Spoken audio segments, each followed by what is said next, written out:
I want to say thank you to Mega J for asking me to share some of my Robotech memories today. And I got the email from him and I was like, yes, I'll definitely do this for Jay. I really like his show. And I have a lot to say about Robotech that I've never been able to say on my own channel. I thought this is a good opportunity to really dive in and share some memories. This is crazy. I still remember this so super well. That it was 1985, as I say, 11 years old, 34 years ago. And I back then, the first time I'd heard about Robotech was a magazine. And I was flipping through this magazine, and there was a small article called Robotech, is beginning syndication in America and Canada or something. And I was like, oh, I live in Canada. What is this? What is this Robotech thing? And there was a Valkyrie in there. And I was like, oh my God, it's like some Japanese style robot. That's cool. I like that stuff. And I kind of, I saw some characters in there as well. And I was like, this is reminding me, this is a Japanese show. It's going to remind me of Battle of the Planets, kind of an Astro Boy thing, even Star Blazers. It was giving me that vibe. I knew it wasn't from this country. And I was intrigued because at that time we had Bugs Bunny and a lot of slapstick Looney Tunes stuff, which I enjoyed. But this article was talking about how this show was very mature. It was for adults, how anime is for adults in Japan. And this is a very mature show and is a very new thing for America. That's all they had to say. I was so intrigued. I'm like, I gotta see the show. So back then, in the 80s and in the 90s, for a certain amount of time, you'd get something every week, and you'd always be upset at your mom if she didn't bring this home from the supermarket, and that was the TV guide. And that's how you mapped out what you were watching on TV for that particular week. So I was looking, and I would go through all the days, but the number one day I would always go to is Saturday morning. Prime time for kids, it was back then, was Saturday morning cartoons. It was amazing. So I started going through the time slot on Saturday, and I'd always kind of pick out my favorite shows. And it's amazing to think this is how you found out about certain shows. Just by a name. So you'd say, oh my God, Snorks, what's that? That's starting. Or, later on, you'd say, oh, what's Alf? These were brand new ways to discover things. This is before the internet. You discovered it in the TV guide for the first time. There's no photos or anything. It just was a name. And I'm going through the time slots there from like 7 in the mornings when I would get up till about 11:30 to 12. Those were the best times from 7 till about 12. After that, you get into some other kinds of things as well that were kind of a little bit boring. You wanted the cartoons. Then it became like live action shows as it went on during the day on the Saturday. So I'm going through the time slots, and I'm like 8 o'clock, 9 o'clock, 10. It's kind of one of those boring Saturday mornings. I'm like, oh, it's the usual stuff. I get to 11 o'clock, and I see Robotech written, and I'm like, Robotech, and I immediately remember reading that article, and I'm like, oh my God, that show's starting. And I knew it was the very first time it was going to air, because back then, this is before the internet, this is what a kid did. You memorized every single show on TV, on every single channel, even the ones you hated, just so you could avoid them. You always knew what was on TV at a certain time. You'd be like, oh, 7 o'clock this show is on, or 8 o'clock that show's on. So I knew at that point that I had not seen Robotech at all. So I'm like, oh, it must be starting. So I'll never forget waking up that Saturday morning, and I was so thrilled. My parents were funny back then. They bought a beta. Everybody else in the universe had a VHS. They got talked into buying a beta. One of those monumental mistakes that would haunt me for years to come. But anyways, I didn't know that at that time. So I had one tape that I had in my beta player that I would record shows on. And so 11 o'clock came, and I watched Robotech for the first time.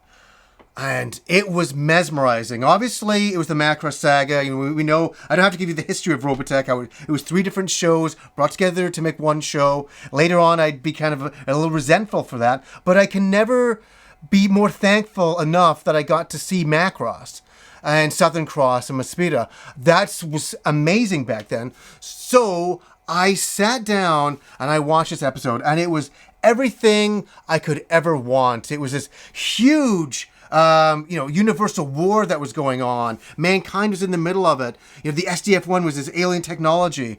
They back engineered it. They had created these Valkyries, which were called like Veritex. And I was like, this is amazing. This is great. And the characters were really mature, like Roy Fokker and Rick Hunter. I haven't said those names in a long time. And Min-Mei and Lisa Hayes. These characters were really meaningful for me. And this is what's funny as well. I watched the show and I just was like, whoa, this is amazing. So I was so enthused. I called my dad down later in the day. I said, Dad, you got to see this cartoon. This is amazing. It's like nothing I've seen because it was so mature. And so I played it for him. And I think he just watched it just to appease me. He said, oh, okay, cool. Yeah, it's interesting. And he walked away. He didn't care at all. I just know he didn't care at all. And that's okay. My dad was from a different time when adults didn't watch cartoons. It was just, he was out. He wanted to go out into the yard and mow the lawn or fix a fence. That was his priorities, which are good priorities, by the way. But he had no interest in toys or things like that. That wasn't his thing. We live in a very different generation now. We grew up on this stuff. So it's a lot more socially acceptable than it was then. So I just was so enthused. I have my own show on YouTube, Happy Cons Gamer, and I always get very enthused about things. I was enthused back then. If there was a YouTube back then in 1985, I would have been on it. I would have been ranting and raving about this new show. So what ended up happening is it was a few Saturdays it went on. I think it went on for like 10 episodes, then it stopped. And I was like, where's my mother freaking Robotech? Where is it? Why did it stop? I was so frustrated. The most wonderful thing happened. They started airing it every morning, Monday to Friday at 7, I think it was 7 or 7:30 in the morning. And that was my new religion.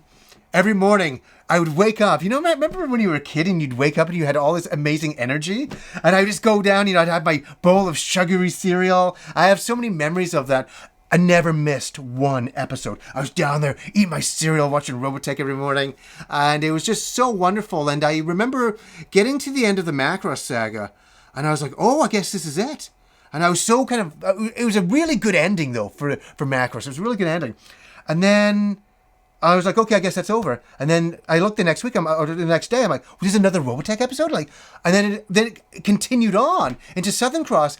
And I must admit, I was a little bit thrown off because I became so attached to the characters of Rick and Min-Mei and Lisa Hayes and everybody involved in the show. And then all of a sudden we're on to these new characters like Dana Sterling, which was, Max and Maria's daughter. I was like, that's so weird, right? We're going that direction. I'm like, okay. And you know what?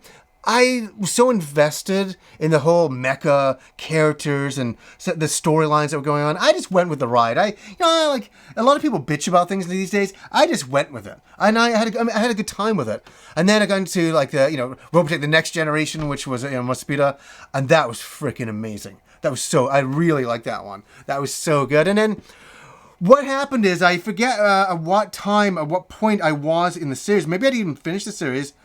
I found out there was a Robotech arts book. Yes, and I was like, I've got to order this. So I went to a local comic book shop, and I'll never forget this. My parents owned a sports store, and just a little bit, about 5 stores down was a sports store. And they sold like hockey cards and comic books.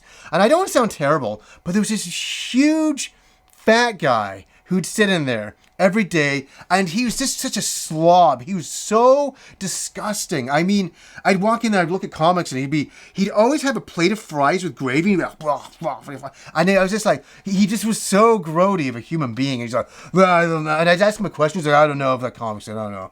He was just so unhappy with his life. And so what I ended up doing is I asked my mom if we could order the Robotech book from him, because he's like, oh, I could order it. So we ordered it from him. And then 1 week would go by. This is the 80s. Second week would go by. Third week would go by. A month went by. And I'm like, for crying out loud, like, where's this book? He's like, oh, it's coming. So we ended up going somewhere. I don't remember quite where it was. And they had this Robotech art book, my original. This is my original I have. I love this book, by the way. It's like my Bible for Robotech. It was back then. Back then it was. And so I got the book early, well, not early, but I got it faster than waiting for that guy's comic book shop to order it in. So I ended up going back to the comic book shop. I said, hey, you can cancel my order. He's like, what, did you buy it from somewhere else? I'm like, no, I just don't care about it anymore. I just didn't want to break his heart. He was already as depressed in his life as he was. But this book is important to me, especially because, yeah, it was cool. I showed you all the episodes and stuff like that. There were so many errors in it. Like, this is an episode into itself. But what I really liked was all the character art and all that was great. But it was this. This is what changed my life, honestly, in anime and stuff. It was this back section that I would read, I think, 1985, 86. And this was everything. This explained all these other Japanese series and, you know, comic books in Japan. And this is before the internet. This is how I learned so much about what was going on in Japan and what was not going on over here. I learned about so many shows. I found out there was a Macross movie. I was like, you kidding me? You know, like, look at all of this stuff. It was amazing. I learned everything. This was my foundation. I learned everything I know about anime from this book. And I absolutely loved it so very much. And yeah, Robotech has meant so much to me over the years. I'm sorry I went on there. I really like Robotech a lot. I got so many memories. And then, you know, Christmas one year getting Jetfire for Christmas. And it was actually the Valkyrie that they'd colored differently, given a red color and brought over here. And it's created a lot of licensing issues over the years, not to use that design again.